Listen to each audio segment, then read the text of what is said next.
So some really smart speakers watching this have noticed that I have multiple websites. I have a website, .com, .net, and I have other sites that nobody actually knows about. And someone asked me, like, why do you have multiple websites? It's not just because I like looking at myself. There's another reason why I have multiple websites. How'd you do that? I see that success is not something you pursue. It is something you are. So I was asked about why I have multiple websites, and there's a really good reason for it. And here's a perfect analogy of it. So imagine that you're selling food.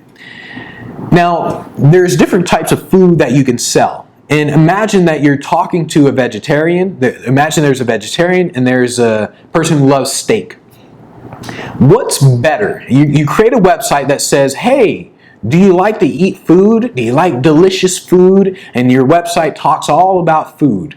Or you have two separate websites. One that says, hey, are you a vegetarian? Do you like vegetables? Do you like being healthy? And then there's a second website you create that says, hey, do you love a nice, well-cooked steak? Do you love that red meat stuff?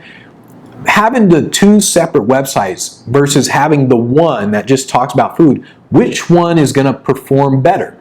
The one that's going to perform better are the two separate websites versus the one that just talks about food. And so this is what I did with me just presenting in general, to where I have multiple websites, and I have websites for different markets. I have my main website, I have a sales website, I have a leadership website, an entertainment website, and actually a couple other ones. And then I even almost created a website just for trade shows as well. And I did this because when I was creating AdWords and I was trying to get my AdWords stuff ready to go, I was losing a lot of money until I smartened up. And what changed for me was when I said, okay, a person who clicks on an ad for sales, for Las Vegas sales speaker, that person needs to go to a page that says Las Vegas sales speaker.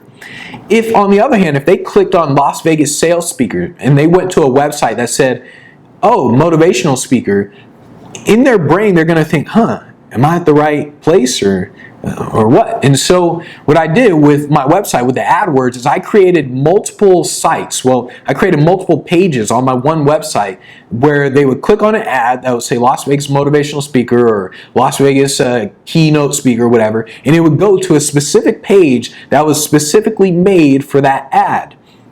And so I said, okay, well, why don't I do this with an entire website for different markets? So I said, okay, I have the main keynote market, my main website that everyone knows about. Then I said, okay, another good market is a sales industry. So a lot of salespeople tend to hire me, or a lot of sales events hire me. So I said, let me just create a website just for them.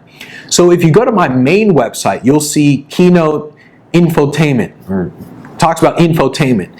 If you were to go to the sales website, I'm not going to say it, but if you were to go to the sales website, you would talk, or you would see, it would talk about like sales and, oh, get your team hungry for sales and get your sales team motivated, and it would talk about that, just specifically for sales teams.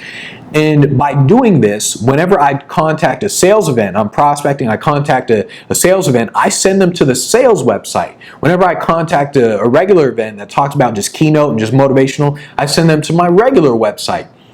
And so by doing this, I'm able to get more events because it sounds very specific to them. Well, it is very specific to them. And this is why I tell a lot of speakers, hey, you got to separate your websites. If you're doing a seminar business and you're doing paid keynotes, where your paid keynote, that website is just for selling your speech. That's all it's about. You don't need to sell your book. You don't need to sell products on there, nothing. Your paid keynote gigs should have a separate website. And then you have the seminar business where you're selling products and that sort of stuff. That can have all kinds of different stuff, a blog, all kinds of stuff.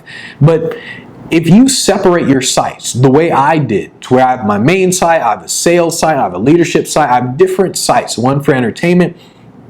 By doing this, I'm now being more specific to the audience, and I'm getting booked more just by separating everything. So that's why I have multiple sites.